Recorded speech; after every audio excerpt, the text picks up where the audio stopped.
8ನೇ ತರಗತಿ ವಿದ್ಯಾರ್ಥಿಗಳಿಗೆ ಸ್ವಾಗತ. ಒಂದು ಮರದ ಬೆಲೆ ನೋಡಿ, ನಿಮ್ಮ ಕನ್ನಡ ಪಾಠ ಒಂದು ಮರದ ಬೆಲೆ. ಇದನ್ನು ಹಾಮಾನಾಯಕ್ ಅವರು ಬರೆದಿದ್ದಾರೆ. ಈಗ ಕೃತಿಕಾರರ ಪರಿಚಯ, ಪ್ರಶ್ನೋತ್ತರಗಳು, ಭಾಷಾಭ್ಯಾಸ ಎಲ್ಲವನ್ನು ನೋಡೋಣ. ಹಾಮಾನಾಯಕ್ ಅವರ ಪೂರ್ಣ ಹೆಸರು ಹಾರೋಗದ್ದೆ ಮಾನಪ್ಪ ನಾಯಕ್. ಅವರು ಹಾಮಾನ ಎಂದೇ ಪ್ರಸಿದ್ಧರಾಗಿದ್ದಾರೆ. ಅವರು 1931ರಲ್ಲಿ ನೋಡಿ, ಕಾಲ ಮತ್ತು ಸ್ಥಳ ನೆನ್ಪಿಡ್ಬೇಕು ನೀವು. ಶಿವಮೊಗ್ಗ ಜಿಲ್ಲೆಯ ತೀರ್ಥಹಳ್ಳಿ ತಾಲೂಕಿನ ಹಾರೋಗದ್ದೆ ಎಂಬಲ್ಲಿ ಜನಿಸಿದರು. ಇನ್ನು ಕೃತಿಗಳು ಯಾವ್ಯಾವ ಬರೆದರು?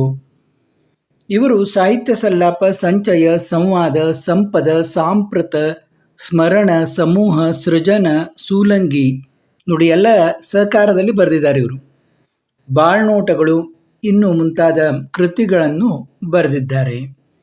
ಇವರಿಗೆ ಯಾವ್ಯಾವ ಪ್ರಶಸ್ತಿಗಳು ದೊರೆತಿವೆ? ರಾಜ್ಯೋತ್ಸವ ಪ್ರಶಸ್ತಿ, ಕೇಂದ್ರ ಸಾಹಿತ್ಯ ಅಕಾಡೆಮಿ ಪ್ರಶಸ್ತಿ, ಕರ್ನಾಟಕ ಸಾಹಿತ್ಯ ಅಕಾಡೆಮಿ ಪ್ರಶಸ್ತಿ ಮುಂತಾದ ಪ್ರಶಸ್ತಿಗಳು ಲಭಿಸಿವೆ. ಇನ್ನು ಈ ಪಾಠವನ್ನು ಯಾವುದರಿಂದ ಆರಿಸಲಾಗಿದೆ? ಒಂದು ಮರದ ಬೆಲೆ ಲೇಖನವನ್ನು ಅವರ ಸಂಪದ ಕೃತಿಯಿಂದ ಆಯ್ದುಕೊಳ್ಳಲಾಗಿದೆ. ಯಾವ ಕೃತಿ? ಸಂಪದ ಕೃತಿ. ಇನ್ನು ಈ ಪದಗಳ ಅರ್ಥ ನಿಮ್ಮ ಪುಸ್ತಕದಲ್ಲಿ ಕೂಡ ಕೊಟ್ಟಿದ್ದಾರೆ. ಈಗ ನೇರವಾಗಿ ಪ್ರಶ್ನೋತ್ತರಗಳಿಗೆ ಹೋಗೋಣ. ಪಾಲ್ ಕೆಲನ್ ಮಾಡಿದ ಅಪರಾಧವೇನು? ಮೊದಲನೇ ಪ್ರಶ್ನೆ ನೋಡಿ, ಪಾಲ್ ಕೆಲನ್ ಮಾಡಿದ ಅಪರಾಧವೇನು? ಪಾಲ್ ಕೆಲನ್ 500 ವರ್ಷ ಹಳೆಯದಾದ ಮರವೊಂದನ್ನು ಸಸ್ಯನಾಶಕ ಬಳಸಿ ಕೊಂದದ್ದು ಅಪರಾಧವಾಗಿದೆ. ಪಾಲ್ ಕೆಲನ್ಗೆ ಅಮೆರಿಕೆಯ ನ್ಯಾಯಾಲಯ ಯಾವ ಶಿಕ್ಷೆ ನೀಡಿತು? ಪಾಲ್ ಕೆಲನ್ಗೆ ಅಮೆರಿಕೆಯ ಜಿಲ್ಲಾ ನ್ಯಾಯಾಲಯ 9 ವರ್ಷ ಸಜೆ ಹಾಗೂ $1,000 ದಂಡ ವಿಧಿಸಿದೆ. 9 ವರ್ಷ ಸಜೆ ಮತ್ತು $1,000 ದಂಡ ವಿಧಿಸಿದೆ. ಮರವನ್ನು ಉಳಿಸಲು ಹೌಸ್ಟನ್ ನಗರ ಪಾಲಿಕೆಗೆ ಎಷ್ಟು ದೇಣಿಗೆ ಬಂತು? ಮರವನ್ನು ಉಳಿಸಲು ಅಗತ್ಯವಾದ ಕ್ರಮ ಕೈಗೊಳ್ಳುವ ಸಲುವಾಗಿ ಹೌಸ್ಟನ್ ನಗರ ಪಾಲಿಕೆಗೆ $1,00,000ಕ್ಕೂ ಹೆಚ್ಚು ದೇಣಿಗೆ ಬಂದಿದೆ. ಭಾರತ ಹಾಗೂ ಅಮೆರಿಕದ ಭಾರತ ಸಂಸ್ಕೃತಿಗಳಿಗೆ ಎಷ್ಟು ವರ್ಷಗಳ ಇತಿಹಾಸವಿದೆ? ಭಾರತದ ಸಂಸ್ಕೃತಿಗೆ 2,000 ವರ್ಷಗಳ ಇತಿಹಾಸವಿದೆ ಹಾಗೂ ಅಮೆರಿಕದ ಸಂಸ್ಕೃತಿಗೆ ನೋಡಿ ಕೇವಲ 200 ವರ್ಷಗಳ ಇತಿಹಾಸವಿದೆ. ಅಂದರೆ ನಮ್ಮ ಸಂಸ್ಕೃತಿ ಎಷ್ಟೊಂದು ಹಳೆಯದು ನೋಡಿ.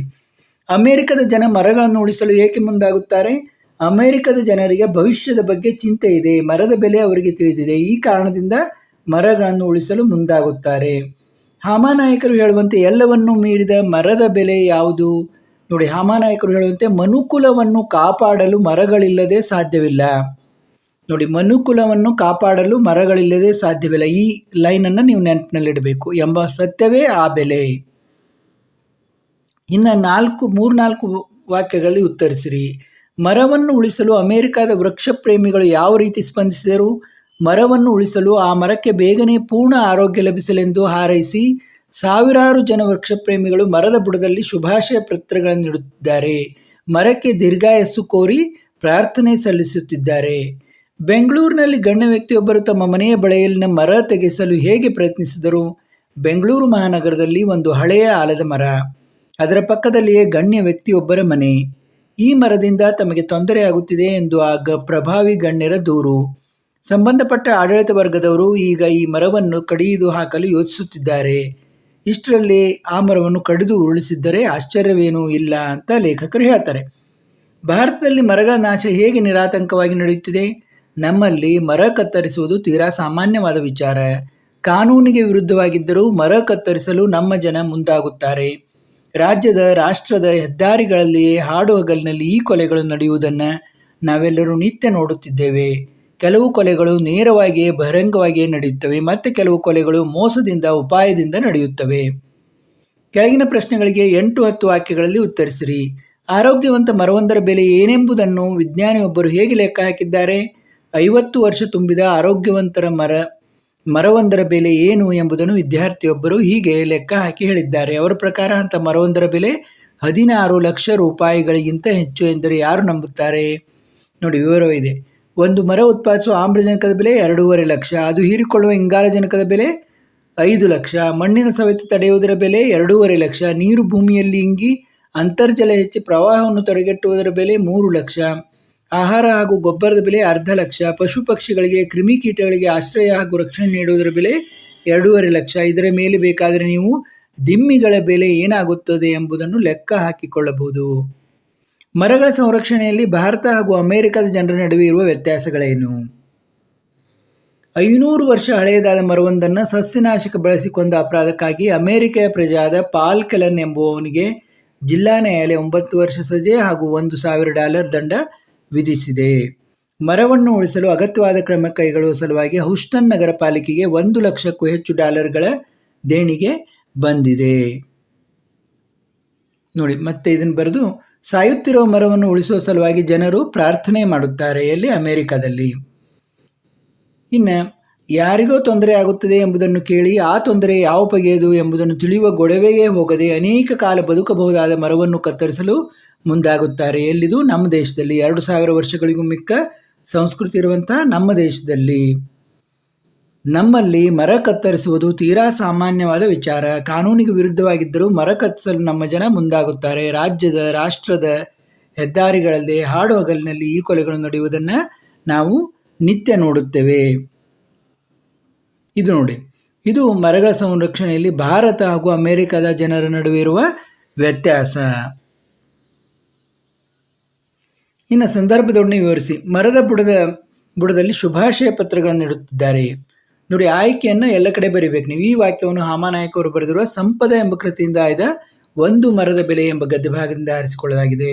ಈ ಮಾತನ್ನು ಲೇಖಕರು ಹೇಳಿದ್ದಾರೆ. ಅಮೆರಿಕ ಜನರು ಮರವನ್ನು ಉಳಿಸಲು ಆ ಮರಕ್ಕೆ ಬೇಗನೆ ಪೂರ್ಣ ಆರೋಗ್ಯ ಲಭಿಸಲೆಂದು ಹಾರೈಸಿ ಸಾವಿರಾರು ಜನ ವೃಕ್ಷ ಪ್ರೇಮಿಗಳು ಮರದ ಬುಡದಲ್ಲಿ ಶುಭಾಶಯ ಪತ್ರಗಳನ್ನು ಇಡುತ್ತಿದ್ದಾರೆ. ಮರಕ್ಕೆ ದೀರ್ಘಾಯಸ್ಸು ಕೋರಿ ಪ್ರಾರ್ಥನೆ ಸಲ್ಲಿಸುತ್ತಾರೆ ಎಂಬ ಹೇಳುವ ಸಂದರ್ಭದಲ್ಲಿ ಈ ಮೇಲಿನ ಮಾತು ಬಂದಿದೆ. ನೋಡಿ, ನಮ್ಮಲ್ಲಿ ಮರ ಕತ್ತರಿಸುವುದು ತೀರಾ ಸಾಮಾನ್ಯ ವಿಚಾರ. ಆಯ್ಕೆಯನ್ನು ಬರೆಯಿರಿ. ಆಮೇಲೆ ಈ ಮಾತನ್ನು ಲೇಖಕರು ಹೇಳಿದ್ದಾರೆ. ಅಮೆರಿಕದಲ್ಲಿ 500 ವರ್ಷ ಹಳೆಯ ಮರವನ್ನು ಉಳಿಸಲು ಅಗತ್ಯವಾದ ಕ್ರಮ ಕೈಗೊಳ್ಳುವ ಸಲುವಾಗಿ ಹೌಸ್ಟನ್ ನಗರ ಪಾಲಿಕೆ $1 ಲಕ್ಷಕ್ಕೂ ಹೆಚ್ಚು ದೇಣಿಗೆ ಬಂದಿದೆ. ಆ ಅಮೆರಿಕ ಜನರಲ್ಲಿ ತಮ್ಮ ಭವಿಷ್ಯದಲ್ಲಿ ಆಸಕ್ತಿ ಇದೆ.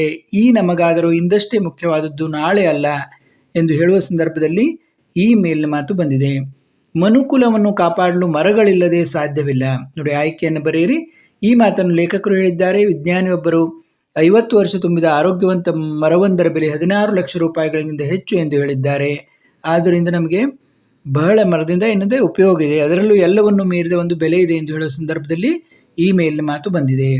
ಇನ್ನು ಭಾಷಾಭ್ಯಾಸ ನೋಡಿ, ಕೆಳಗಿನ ಪದಗಳಿಗೆ ಸಮಾನಾರ್ಥಕ ಪದಗಳನ್ನು ಬರೆಯಿರಿ. ಮರ ಅಂದರೆ ವೃಕ್ಷ, ತರುವು. ಭೂಮಿ ಅಂದರೆ ದರೆ, ವಸುಧೆ. ದೇಣಿ, ಚಂದ, ದಾನ. ಸಜೆ, ಶಿಕ್ಷೆ, ದಂಡನೆ. ಇನ್ನು ತತ್ಸಮ ತದ್ಭವ ರೂಪ ಬರೆಯಿರಿ ಎಂದರೆ ವರ್ಷ, ವರುಷ. ದೃಷ್ಟಿ, ದಿಟ್ಟಿ. ಆಶ್ಚರ್ಯ, ಅಚ್ಚರಿ.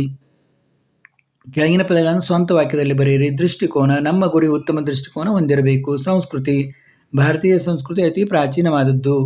ಪ್ರಾರ್ಥನೆ, ನಾವು ಪ್ರತಿದಿನ ದೇವರಿಗೆ ಪ್ರಾರ್ಥನೆ ಸಲ್ಲಿಸುತ್ತೇವೆ. ದೇಣಿಗೆ, ನಾವು ದೇವಸ್ಥಾನಕ್ಕೆ ದೇಣಿಗೆ ಕೊಡುತ್ತೇವೆ. ಸುದ್ದಿ, ಪತ್ರಿಕೆಗಳಿಂದ ಸುದ್ದಿ ಸಮಾಚಾರಗಳನ್ನು ತಿಳಿಯುತ್ತೇವೆ.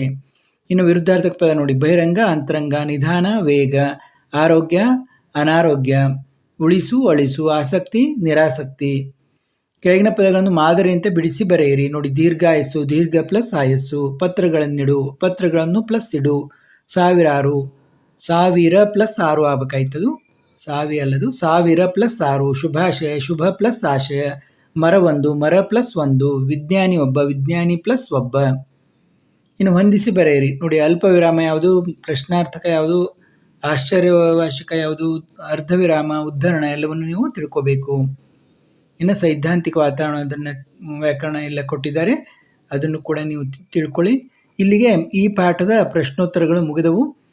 ಮತ್ತೆ ಮುಂದಿನ ಪಾಠದೊಂದಿಗೆ, ಪದ್ಯದೊಂದಿಗೆ ಭೇಟಿಯಾಗೋಣ. ನಾವು ಮಾಡುವ ಎಲ್ಲ ವಿಷಯಗಳನ್ನು ತಪ್ಪದೆ ನೋಡಿ. ಸಬ್ಸ್ಕ್ರೈಬ್ ಆಗದವರು ಸಬ್ಸ್ಕ್ರೈಬ್ ಆಗಿ.